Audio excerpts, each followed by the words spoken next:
1978 সালে মুক্তি পাওয়া এই মুভিটি দেখে প্রায় 200 কোটির বেশি মানুষ নির্বাক হয়েছিলেন। একজন দারোয়ানের সাহায্যে জেনিফার তার গাড়িতে জিনিসপত্র তুললেন। ম্যানহাটনের আরামদায়ক বাড়ি ছেড়ে গভীর গ্রামাঞ্চলে একটি ভাড়াকৃত লেক হাউসের উদ্দেশ্যে রওনা হলেন। টানা 3 ঘন্টা গাড়ি চালানোর পর তিনি একটি ছোট্ট গ্যাস স্টেশনে থামলেন, একটু পা ছড়িয়ে নেওয়ার জন্য এবং গাড়িতে তেল ভরানোর জন্য। তিনি গাড়ি থেকে নামতে স্টেশনের পাশে ঘোরাঘুরি করা 3 জন পুরুষ তাকে লক্ষ্য করল। তিনি তরুণী, আকর্ষণীয় এবং স্পষ্টতই বহিরাগত। তাদের মধ্যে একজন জনি, যিনি গ্যাস স্টেশনের ম্যানেজার, এগিয়ে এলেন সাহায্যের জন্য। বাকি 2 জন, যারা বেকার এবং উদাসীন, নিজেদের দুনিয়ায় মগ্ন, হাসাহাসি আর খেলায় ব্যস্ত ছিল। স্বভাবতই বন্ধুসুলভ জেনিফার জনির সাথে কথা বলতে শুরু করে। জেনিফার বললেন তিনি লেকের ধারে একটি বাড়িতে গ্রীষ্মকালটা কাটাবেন, যা রাস্তা থেকে প্রায় আধা মাইল দূরে, এবং তিনি জানেন না ঠিক কেমন তার অভিজ্ঞতা হবে। জনি তাকে আশ্বস্ত করলো যে জায়গাটা বেশ দারুণ, এতটাই দারুণ যে সে মনে করে জেনিফার হয়তো আর ফিরে যেতে চাইবে না। ট্যাঙ্ক ভর্তি করে এবং উইন্ড সিল পরিষ্কার করার পর জেনিফার তাকে টাকা দিলেন এবং গাড়ি চালিয়ে রওনা দিলেন। বাড়ির কাছে পৌঁছে তিনি বুঝতে পারলেন জনি ঠিকই বলেছিলেন, জায়গাটা খুবই সুন্দর। একজন ছোট গল্প লেখক হিসেবে জেনিফার আশা করেন এই নিরিবিলি প্রকৃতি তাকে তার প্রথম পূর্ণ দৈর্ঘ্য উপন্যাস লেখার প্রেরণা দেবে। নিউ ইয়র্কে মনোযোগ বিঘ্নিত হতো প্রায় সবসময়। এখানে তার আছে একান্ততা, স্বাধীনতা, এবং তিনি তার যথাসম্ভব কাজে লাগাতে চান। তিনি কাপড় খুলে লেকে নামলেন। ঠান্ডা জলে শহরের জীবনের ভার ধুয়ে নিয়ে গেল। পরে আরামদায়ক পোশাক পরে তিনি আনপ্যাক করতে শুরু করলেন। ড্রয়ার ঘাটতে ঘাটতে হঠাৎ তার হাত কিছু অপ্রত্যাশিত জিনিসে ছোঁয়া লাগলো। একটি বন্দুক লুকানো ছিল। কিছু বুঝে ওঠার আগেই হঠাৎ দরজায় টোকা পড়ে। তিনি চমকে উঠলেন। দরজা খুলে দেখলেন একজন তরুণ দাঁড়িয়ে আছে তার মুদির দোকানে সরবরাহ নিয়ে। তার নাম ছিল ম্যাথিউ। দ্রুতই জেনিফার বুঝতে পারে ম্যাথিউর হালকা মানসিক প্রতিবন্ধকতা রয়েছে।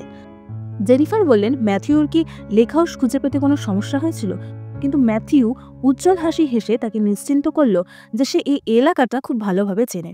জেনিফার মুক্ত হলেন। নিউ ইয়র্কে মানুষ সাধারণত আশেপাশের দিকে নজর দেয় না, সবাই ব্যস্ত এক জায়গা থেকে আরেক জায়গায় ছুটে চলায়। ম্যাথিউ দ্রুতই টের পেলেন যে জেনিফার শহর থেকে এসেছেন এবং মনে মনে একটা ধারণা করে নিলেন তিনি নিশ্চয়ই কোনো ঢিলে ঢালা নীতির নারী, মানে যাকে খুব সহজেই কাছে পাওয়া যায়। কৌতূহলী হয়ে ম্যাথিউ জিজ্ঞাসা করল তিনি একা কিনা। জেনিফার তার প্রশ্নে মজা পেলেন এবং মজা করে বললেন যে তিনি বড় বাড়িতে তার কল্পিত চরিত্র মেরির সঙ্গে থাকছে। ম্যাথিউ ভাবলেন নিশ্চয়ই জেনিফার বিখ্যাত, তাই জানতে চাইলেন তার কোনো প্রেমিক আছে কিনা। জেনিফার হাসতে হাসতে বললেন তার অনেক প্রেমিক আছে। তার কাছে এটি ছিল নিরীহ মজা, কিন্তু ম্যাথিউর কাছে এটি ছিল সম্পূর্ণ অন্য রকম অর্থপূর্ণ। এটি ছিল তার জন্য এক ধরনের নিশ্চিতকরণ প্রমাণ যে সে যা কল্পনা করছিল ঠিক তাই। উত্তেজনায় টকবক করতে করতে সে বন্ধুত্বের প্রস্তাব দিল। জেনিফার কিছু না বুঝে হাসলেন, তাকে উদার টিপ দিয়ে বিদায় দিলেন এবং দেখলেন শিশুসুলভ ম্যাথিউ বাইক চালিয়ে চলে গেল। তার মনে এখন সম্ভাবনার উত্তাল ঢেউ। ম্যাথিউ দৌড়ে গিয়ে তার বন্ধুদের কাছে খবর দিল ঠিক সেই 3 জন পুরুষ যাদের সাথে জেনিফারের গ্যাস স্টেশনে দেখা হয়েছিল।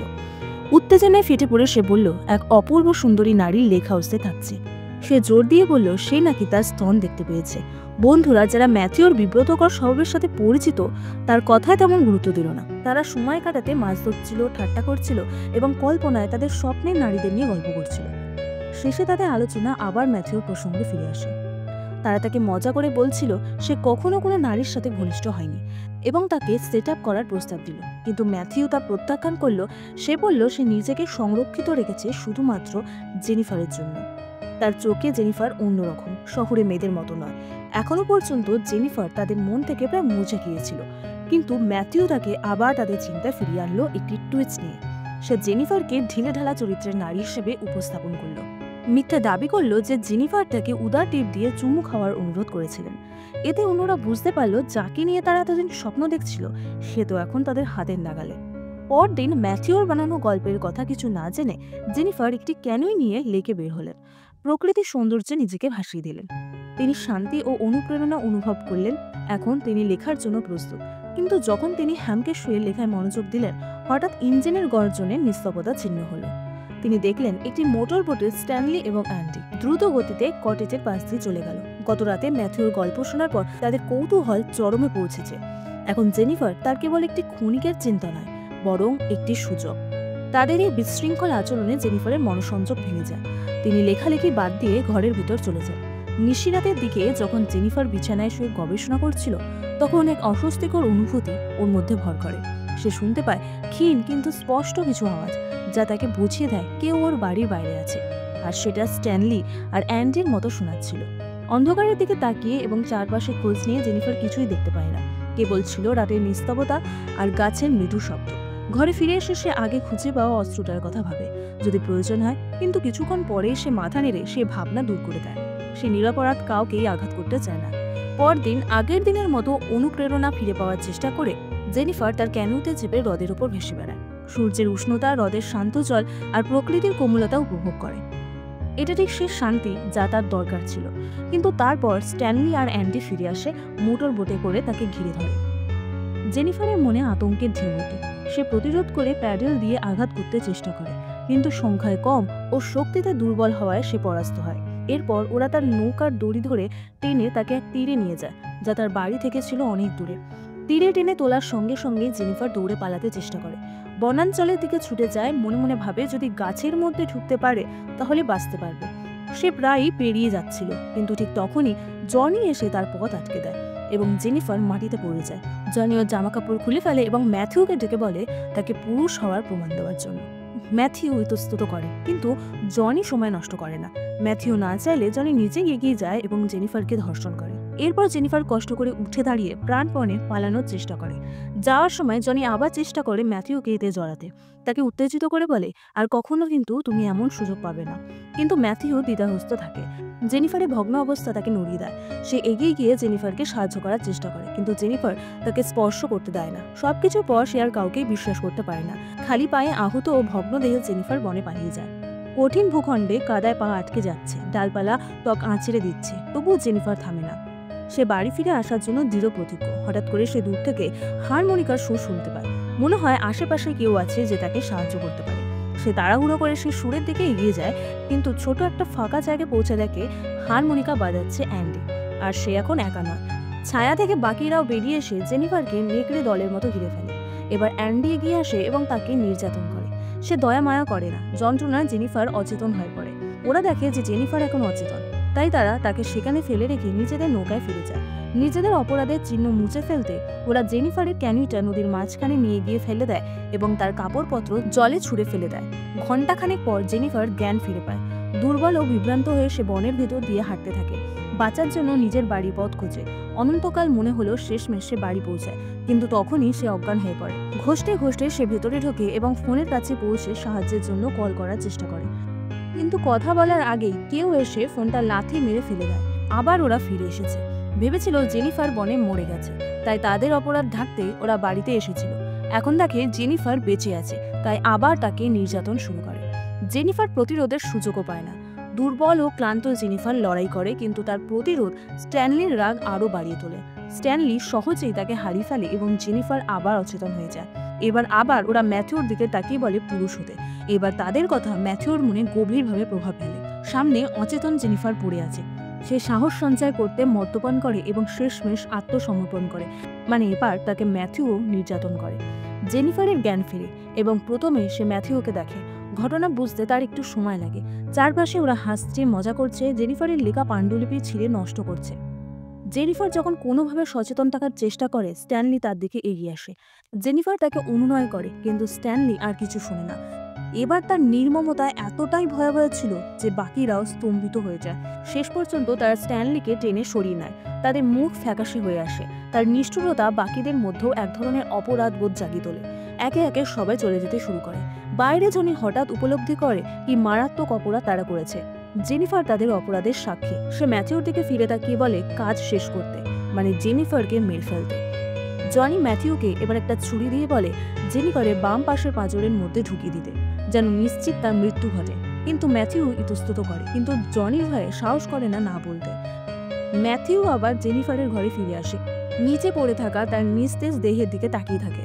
অপরাধ বোধ ভেঙে পড়ে আর নিজেকে তার হত্যা করার জন্য রাজি করাতে পারে না। এর পরিবর্তে সে ছুরিটা তার রক্তে চুবিয়ে এমন দেখায় যেন সে সত্যি করে কাজটা করেছে, এবং তারপর ফিরে গিয়ে বাকিদের বলে যে সে তাকে মেরে ফেলেছে। জনি খুনের অস্ত্রটি নেয় এবং তারা সেখান থেকে চলে যায়। কয়েক ঘন্টা পরে জেনিফার কষ্টে তার শরীর টেনে বাথরুমে নিয়ে যায়। তার শরীর ব্যথায় ভরা এবং মন ভেঙে চূর্ণ। সে তার শরীরের ময়লা ধুয়ে ফেলতে থাকে। লাল ও বাদামি রঙের জল গড়িয়ে পড়ে যখন সে তাদের নৃশংসতার প্রমাণ মুছে ফেলতে থাকে।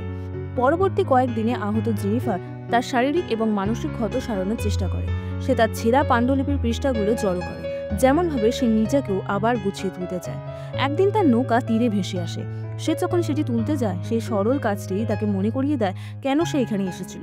এই জায়গায় জাদুকরী পরিবেশ একসময় তাকে যেভাবে অনুপ্রাণিত করেছিল, তার উদ্দেশ্যের স্মৃতি তার ভেতরে এক নতুন আগুন জ্বালিয়ে দেয় এবং সে সিদ্ধান্ত নেয় তার ব্যথাকে লেখালেখির মাধ্যমে প্রকাশ করবে।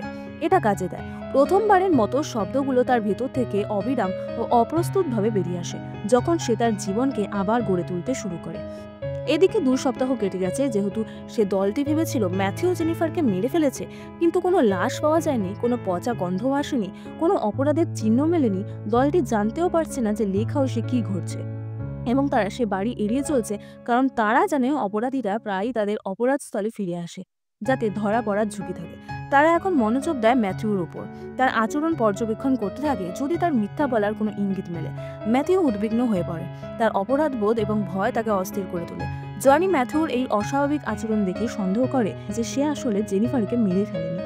তার সন্দেহ নিশ্চিত করতে জনি অ্যান্ডি এবং স্ট্যানলিকে পাঠায় লেক হাউসে গোয়েন্দাগিরি করতে।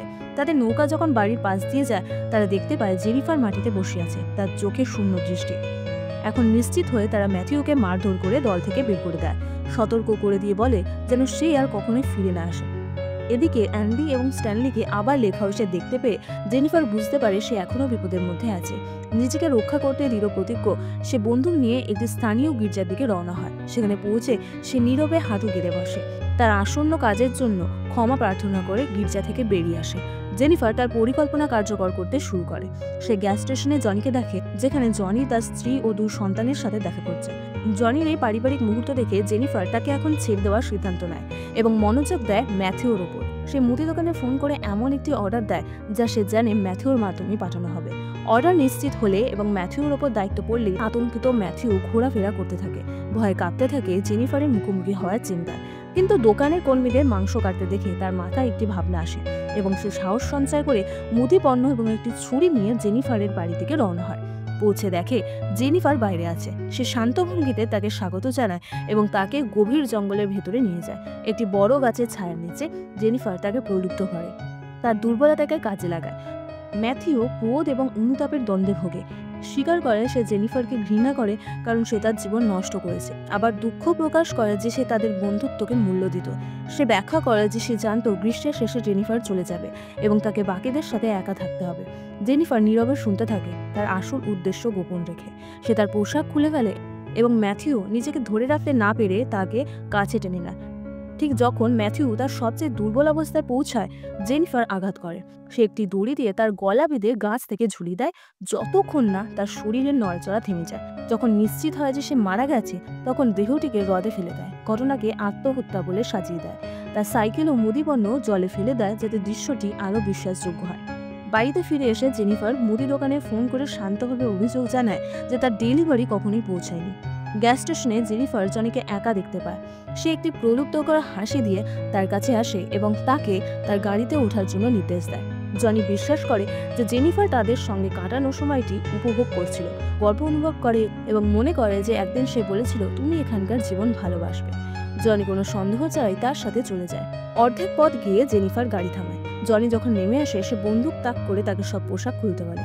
জনি হতভম্ব হয়ে দোষ জেনিফারের ওপর চাপাতে চেষ্টা করে। সে বলে যে জেনিফার তাদের প্রলুব্ধ করেছিল গ্যাস স্টেশনে তার পা দেখিয়ে। ম্যাথিউর সামনে স্বচ্ছ টপ পরে ব্রা ছাড়াই ঘোরাফেরা করে আর ক্যানিওতে বিকনিতে শুয়ে থেকে ইচ্ছাকৃতভাবে আগ্রহ জাগিয়ে তুলেছিল। জেনিফার নীরবে শোনে, তার ঘৃণা ক্রমশ বাড়তে থাকে। সে উপলব্ধি করে জনি দ্রুত মৃত্যু পাওয়ার যোগ্য নয়। সে ভান করে যেন সে তার কথা বিশ্বাস করেছে এবং তাকে একটি গরম স্নানের প্রস্তাব দেয়। জনি ভুলভাবে ধরে নেয় যে সত্যি সে তাকে ক্ষমা করেছে এবং তাকে অনুসরণ করে। বাথরুমে জেনিফার অভিনয় করে যেন সে তাকে আরাম দিচ্ছে তার হাতে।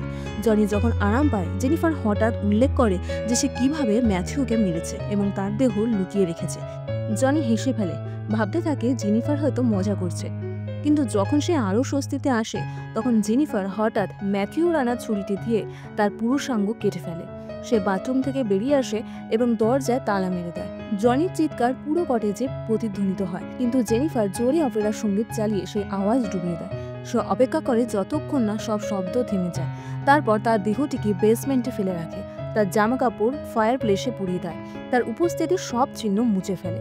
এদিকে স্ট্যানলি এবং অ্যান্ডি জনির স্ত্রীর কাছ থেকে জানতে পারে যে জনি নিখোঁজ। রাগে ফুঁসে ওঠা তার স্ত্রী তাদের দোষারোপ করে জনিকে খারাপ পথে চালিত করার জন্য এবং তার নিখোঁজ হওয়ার জন্য তাদেরই দায়ী করে। সে তাদের সতর্ক করে তাড়িয়ে দেয়, শপথ করে যে তারা যদি কখনো ফিরে আসে তবে সে তাদের শাস্তি দেবে। জনিকে খুঁজে বের করার সংকল্প নিয়ে স্ট্যানলি এবং অ্যান্ডি নৌকা নিয়ে জেনিফারের হাউসের দিকে রওনা হয়। জেনিফার তাদের আসার শব্দ শুনে লুকিয়ে পড়ে এবং দেখে যে অ্যান্ডি একটি কুটার হাতে নিয়ে তীরে নামে আর স্ট্যানলি নৌকা থেকে পাহারা দেয়। জেনিফার চুপচাপ জলে নেমে নৌকার দিকে সাঁতরে যায়। সে স্ট্যানলিকে জলে ঠেলে ফেলে দেয়, তারপর নৌকায় উঠে স্ট্যানলিকে ঘিরে ঘুরতে থাকে, ঠিক যেমন তারা একসময় তার সাথে নিষ্ঠুরতা করেছিল। অ্যান্ডি তীর থেকে সব দেখছিল। স্ট্যানলি যখন আর লড়াই করার শক্তি হারিয়ে ফেলে তখন অ্যান্ডি অবশেষে নড়ে।